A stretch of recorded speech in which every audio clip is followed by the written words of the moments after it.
আমাদের ঘরে রোজ পায়েস রান্না হতো, কিন্তু সেটা কেউ খেত না, কেননা আমার শাশুড়ি বারণ করত। কিন্তু একদিন আমার ননদ সেই পায়েস খেয়ে নিল। পায়েস খেতেই তার মাথা ঘুরতে লাগল। তখন তাকে হসপিটালে নিয়ে যাওয়া হলো। ডাক্তার বলল যে সে প্রেগন্যান্ট। আমার ননদ ছিল অবিবাহিত, তাহলে ওই পায়েসের মধ্যে এমন কি ছিল যেটা খেতেই এই সমস্ত হয়ে গেল। তারপরে আমার সাথে যা হলো সেটা শুনে তো আপনার শ্বশুরের যাবে। আমার নাম সীমা। গ্র্যাজুয়েশন হতেই আমার বিয়ের জন্য আমার পরিবার সম্বন্ধ খুঁজে নিল। আমার বরের নাম মুকেশ। মুকেশ অনেক সাদাসিধে মানুষ ছিল, কেননা সম্মত হওয়ার পর আমরা অনেক সময় দেখা করতাম, একসাথে কফি খেতে যেতাম, তারপর একে অপরকে নিজের সম্পর্কে বলতাম, আর বিয়ের পরের কথা বলতেও ভীষণ ভালোবাসতাম। যাই হোক, এভাবেই দিন কাটছিল। আমাদের বিয়ের তারিখ সামনে আসতে লাগল। আমাদের বিয়ের তারিখ ঠিক হতেই কোথা দিয়ে যে দিন কেটে যেতে লাগল বুঝতেই পারতাম না। আর বিয়ে করে এবার তো মুকেশের বাড়ির বউ হয়ে গিয়েছিলাম, শ্বশুর বাড়িতে। আমার একটা ছোট ননদ প্রিয়া ছিল, যে সারাদিন বৌদি বৌদি করে আমাকে সব কথা বলত। প্রিয়া নিজের সমস্ত ছোট বড় কাজ আমাকে দিয়ে করাত, আর সমস্ত কথা আমার সাথে ভাগ করে নিত। আজ প্রিয়ার উচ্চ মাধ্যমিকের রেজাল্ট, যাতে সে ভালো নম্বর পেয়ে পাশ করেছে। পুরো বাড়িতেও সাফল্যের জন্য ওকে সবাই শুভেচ্ছা জানিয়েছি। শাশুড়ি ওর জন্য অনেক রকমের খাবার বানাতে বলেছে। আমি সব রকমের মিষ্টি বানিয়েছিলাম, কিন্তু যখন পায়েস বানাতে গেলাম তখন উনি বললেন যে আমি বানিয়ে নেব। যখন পায়েস তৈরি হয়ে গেল তখন শাশুড়ি ওই পায়েস তাকে আলাদা করে রেখে দিলেন, আর সবাইকে বলেন যে এই পায়েস কেউ খাবে না। আমার তো ভীষণ অদ্ভুত লাগল। যখন পায়েস বানানো হলো তখন সেটা কেউ ঘিতে কেন পারবে না। যাই হোক, আমি এই ব্যাপারটাকে কোনো নিয়ম নীতি ভেবে অদেখা করে দিলাম, কারণ আমার শাশুড়ি ছিলেন সংরক্ষণশীল মহিলা, যে নিয়ম নীতিকে ভীষণ গভীরভাবে মানতেন। এভাবেই দিন কেটে যেতে লাগল। একদিন যখন আমি আমার ঘরে বসেছিলাম তখন মুকেশের ফোন আসলো, আর সে বলল বিকেল বেলায় আমাদের বাড়িতে কিছু বন্ধু খেতে আসবে, এই জন্য তুমি কিছু ভালো খাবার বানিয়ে রেখো। আমি মুকেশকে বললাম কি জন্য তারা আসছে।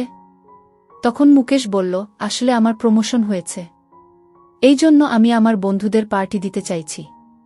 কিন্তু আমি ভাবলাম যে বাইরে হোটেলে যাওয়ার বদলে তাদেরকে ঘরে ডেকে নিই, কেননা তুমি এত ভালো ভালো খাবার বানাও যে বাইরে যাওয়ার প্রয়োজনই হবে না। এরপর ফোন রেখে দিয়ে আমি খাবারের আয়োজন করতে লাগলাম। আমি রান্নাঘরে যাওয়ার সাথে সাথেই পাড়া থেকে আমার শাশুড়ি চলে আসলো, আর আমাকে জিজ্ঞাসা করল, বৌমা, আজ তুমি এত তাড়াতাড়ি খাবার বানাচ্ছ? তখন আমি বললাম, মা, আজ মুকেশের কিছু বন্ধু ঘরে আসবে, আসলে প্রমোশন হয়েছে, সেজন্য সে নিজের বন্ধুদের পার্টি দিতে চাইছে। আমার শাশুড়ি বললেন, আচ্ছা ঠিক আছে, তুমি খাবার বানিয়ে নাও। আমি বললাম, মা, কি বানাই? কেননা আমি তো মুকেশকে জিজ্ঞাসা করি যখনই আমি খাবার বানাই, কেননা আমার সব সময় এটাই অভ্যাস হয়ে এসেছে যে আমি বাড়িতে যারা বড় তাদেরকে জিজ্ঞাসা করেনি যে খাবার কি বানাবো। প্রায় আমি যখন আমার বাবার বাড়িতেও কিছু বানাতাম তখন মা আর বাবাকে অবশ্যই জিজ্ঞাসা করে নিতেন, আর এই জন্যই এখানে আমি আপনাকে জিজ্ঞাসা করছি। তখন মা বললেন, বানিয়ে নাও, তোমার যা ঠিক মনে হয় বানিয়ে নাও। এবার আমি অনেক রকমের খাবার বানালাম, আর তারপর যখন আমি পায়েস বানানোর জন্য দুধ ফোটাতে গেলাম তখনই আমার শাশুড়ি সেখানে চলে আসেন আর বললেন, দাঁড়াও, পায়েস আমি বানাবো, তুমি অন্য কাজ করো।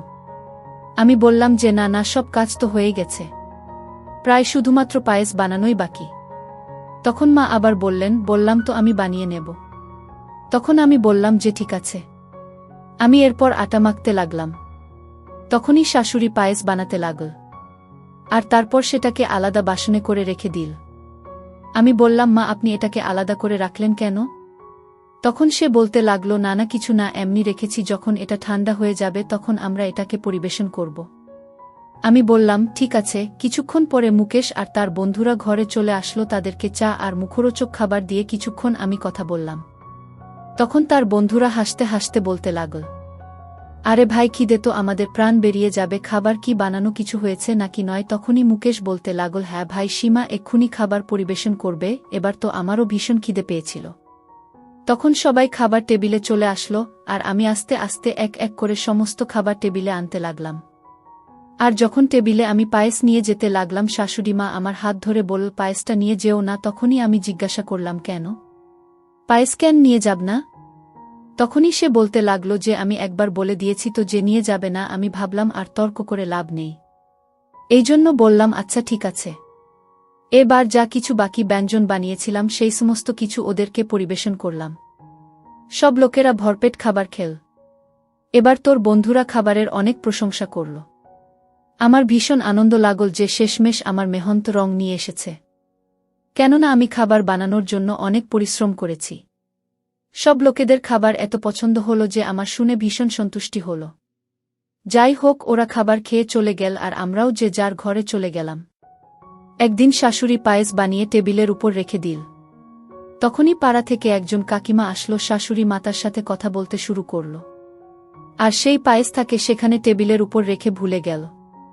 তখনই প্রিয়া কলেজ থেকে আসলো আর আসতেই না জিজ্ঞেস করে সেই পায়েস খেয়ে নিল। যখন আমি দেখলাম যে প্রিয়া পায়েস খাচ্ছে তখনই আমি তাকে আটকানোর চেষ্টা করলাম। কিন্তু আমি যতক্ষণ সেখানে পৌঁছেছি ততক্ষণে প্রিয়া সেই পায়েস খেয়ে ফেলেছিল। আমার এবার প্রাণ বেরিয়ে যাওয়ার মতো অবস্থা হলো। এবার জানি না মা কি ব্যবহার করবে।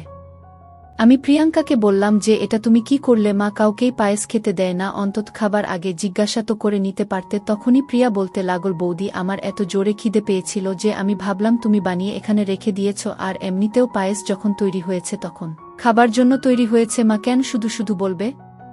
তখনই আমি বললাম, আজকের আগে তুমি কখনো পায়েস খেয়েছ?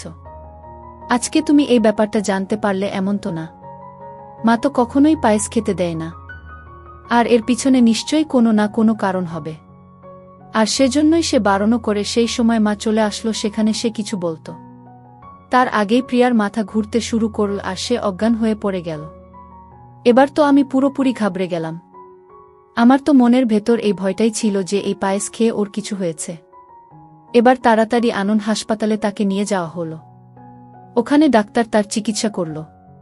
যখন রিপোর্ট আসলো তখন রিপোর্ট দেখে আমাদের পায়ের তলা থেকে মাটি সরে গেল। ডাক্তার বলল, প্রিয়া মা হতে চলেছে।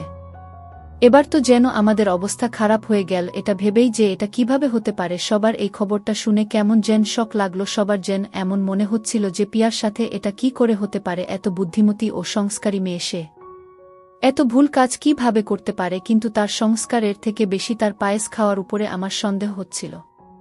আমার তো এটাই মনে হচ্ছিল। প্রত্যেকবার মা পায়েস খেতে বারণ করে, আর আজ যখন প্রিয়া সেই পায়েস খেয়ে নিল ওর শরীর খারাপ হতে লাগল আর তাকে হসপিটালে সব কিছুই বলে দেওয়া হলো। আমার তো মাথার মধ্যে ব্যাস একটাই কথা ঘুরছিল। আমার মনে যেন ঘৃণা তৈরি হয়ে গিয়েছিল। যখনই পায়েসের নাম হতো তখনই যেন আমার সারা গায়ে রোম খাড়া হয়ে যেত। তারপর আমরা সবাই প্রিয়াকে হসপিটাল থেকে বাড়ি নিয়ে আসলাম। সবাই প্রিয়ার উপর রাগ করেছিল। মুকেশ তো প্রিয়ার সাথে কথা পর্যন্ত বলতে চাইছিল না। তার তো এটাই মনে হচ্ছিল যে প্রিয়া পুরো সমাজে তাদের নাক কাটিয়েছে। সবাই প্রিয়ার উপর রেগেছিল, কিন্তু প্রিয়ার দোষ তো আমার নজরে যেন আসছিলই না। আমার তো মনের মধ্যে খালি থেকে থেকে একটাই কথা আসছিল, আর সেটা হল পায়েস খাওয়ার কথা, যে নিশ্চয়ই পায়েস খাওয়ার কারণেই এসব হয়েছে। কিন্তু এখনও মা পায়েস এ ব্যাপারে কিছু বলতে রাজি ছিল না। তারও এটাই মনে হতো যে প্রিয়াই এই সমস্ত কিছু করেছে, সে কিন্তু নিজের কর্মকাণ্ডের ব্যাপারে কাউকে কিছু বলেনি। তখনই আমি মুকেশকে নিজের কাছে ডাকলাম আর বললাম, আমি অনেক দিন থেকেই তোমাকে কিছু বলতে চাইছিলাম, কিন্তু সুযোগ হচ্ছিল না। তখন মুকেশ বলল, কি হয়েছে? আমি বললাম যে কিছুদিন আগে যখনই আমি পায়েস বানানোর জন্য চেষ্টা করতাম তখন মা আমাকে বানাতেই দিত না, আর নিজে বানাত। আর যখন তোমার বন্ধুরা ঘরে আসলো ওই দিন মা নিজেই পায়েস বানিয়েছিল। সেটা একটা আলাদা বাসনে করে আলাদা রেখে দিয়েছিল। আর এখন তো সে রোজ পায়েস বানায়, কিন্তু কারোকে খেতে দেয় না। আর যখন সে টেবিলের উপর পায়েস রেখে ভুলে গেছে তখনই প্রিয়া এসে পায়েস খেয়ে নিয়েছে, আর তারপর থেকেই তার সাথে এই সমস্ত ঘটনা ঘটে গেছে। কিন্তু মুখে স্বামীর কথা শুনে হাসতে লাগল। বলল, পায়েস খেলে আবার এমনটা হয় নাকি? তুমি কি প্রিয়ার ভুলটাকে চাপা দেওয়ার চেষ্টা করছো? মুখে সে বার আমার উপরে রেগে গেল। কেউ আমার কথা বুঝতেই চাইছিল না। তারপর আমি প্রিয়ার ঘরে গেলাম আর তাকে ভালোবেসে জিজ্ঞেস করতে লাগলাম, প্রিয়া, যদি এমন কোনো ঘটনা ঘটে থাকে তাহলে প্লিজ আমায় বলো, আমি বাড়ির সবার সাথে কথা বলি। তখন প্রিয়া কাঁদতে কাঁদতে বলল, বৌদি এরকম কিছুই আমি করিনি। আজ পর্যন্ত আমি কারো সাথে কোনো সম্পর্ক আসেনি। আমি প্রিয়ার মুখ থেকে পরিষ্কার শুনতে চাইছিলাম যে সে নিজের জায়গায় একদম নিজের ঠিক আছে। কিন্তু এবার আমি পরিবারের সদস্যদের কিভাবে বোঝাব? আমি শাশুড়ি মায়ের সাথে কথা বলার কথা ভাবলাম। তখনই মা বলতে লাগল, প্রিয়ার হয়ে তুমি কিছু আমাকে বলতে এসো না, এটা কিন্তু প্রিয়ার ভুল। তখনই আমি আমার মাথা ধরে বসে গেলাম আর ভাবতে লাগলাম যে জানি না যে আসলে হচ্ছেটা কি। এতে কি প্রিয়ার ভুল আছে নাকি আমি কিছু বুঝতে পারছি না। তখনই হঠাৎ করে ডাক্তারের ফোন আসলো। সে বলল, আপনার বাড়িতে কোনো প্রিয়া নামের মেয়ের রিপোর্ট বদলে গিয়েছে। আমি কিছু বুঝতে পারছিলাম না। আমি মার মুকেশকেও ডেকে নিলাম। আমি তারপরে ডাক্তারকে ঘুরিয়ে আবার জিজ্ঞেস করলাম যে সমস্ত কি হচ্ছে। তখন ডাক্তার বললেন, আপনারা হসপিটালে আসুন, সব কিছু জেনে যাবেন। আমরা রিপোর্ট নিয়ে হসপিটালে যখন পৌঁছালাম আর ডাক্তারকে বললাম, তখন ডাক্তার বলল, আসলে আমাদের এখানে আরেকটি মহিলা চেক আপের জন্য এসেছে যার নামও পিআই ছিল, আর ওনার রিপোর্ট আপনাদের কাছে চলে যায়। আর এই নিয়ে এটা আপনাদের রিপোর্ট।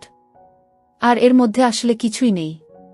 ব্যাস কিছু বাসি চাল খাওয়ার জন্য ওর ইনফেকশন হয়ে গিয়েছে, যার জন্য ওর মাথা ঘুরছিল আর বমি হচ্ছিল। আপনার বোনের রিপোর্ট একদম নরমাল। এবার যেন আমাদের প্রাণে প্রাণ ফিরল, যা আসলে প্রিয়া একদম ঠিক আছে। আমরা প্রিয়া আসল রিপোর্ট নিয়ে ঘরে পৌঁছলাম আর এই সমস্ত কথা প্রিয়া আমার মাকে বললাম। প্রিয়া আমাকে জড়িয়ে ধরল আর তার চোখ দিয়ে জল পড়ছিল।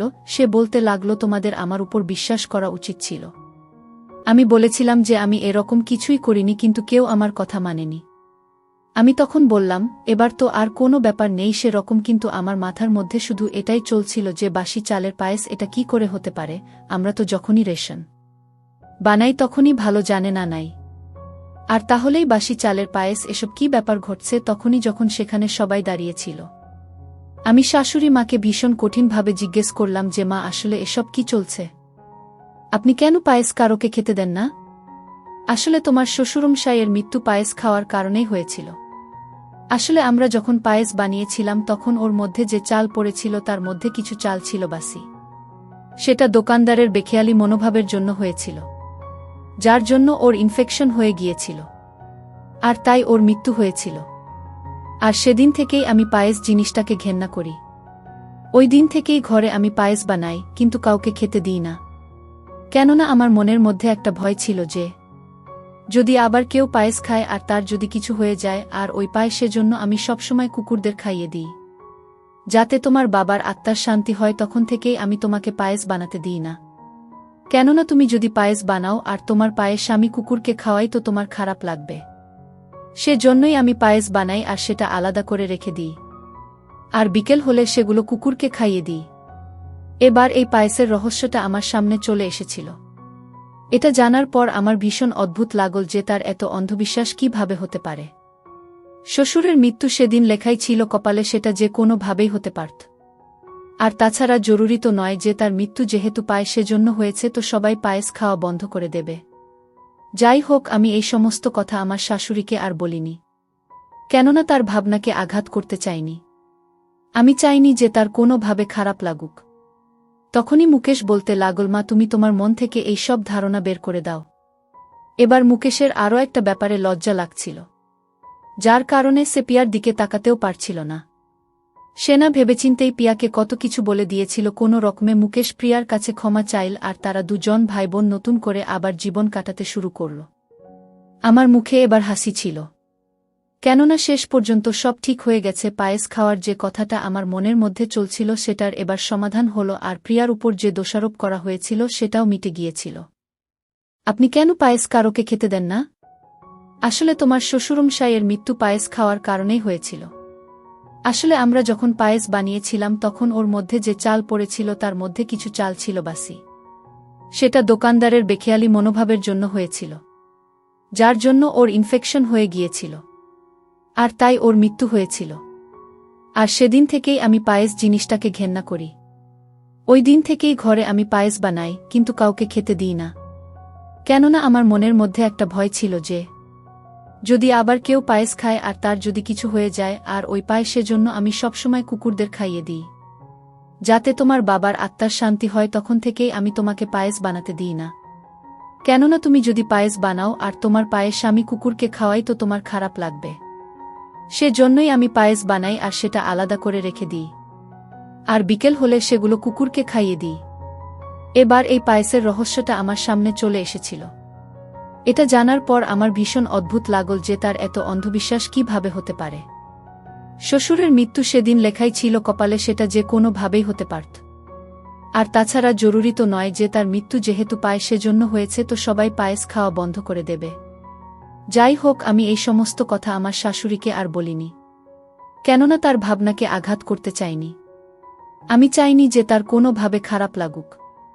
তখনই মুকেশ বলতে লাগল, মা, তুমি তোমার মন থেকে এই সব ধারণা বের করে দাও। এবার মুকেশের আরও একটা ব্যাপারে লজ্জা লাগছিল, যার কারণে সে পিয়ার দিকে তাকাতেও পারছিল না। সে না ভেবেচিন্তেই পিয়াকে কত কিছু বলে দিয়েছিল। কোনো রকমে মুকেশ প্রিয়ার কাছে ক্ষমা চাইল, আর তারা দুজন ভাইবোন নতুন করে আবার জীবন কাটাতে শুরু করল। আমার মুখে এবার হাসি ছিল, কেননা শেষ পর্যন্ত সব ঠিক হয়ে গেছে। পায়েস খাওয়ার যে কথাটা আমার মনের মধ্যে চলছিল সেটার এবার সমাধান হলো, আর প্রিয়ার উপর যে দোষারোপ করা হয়েছিল সেটাও মিটে গিয়েছিল।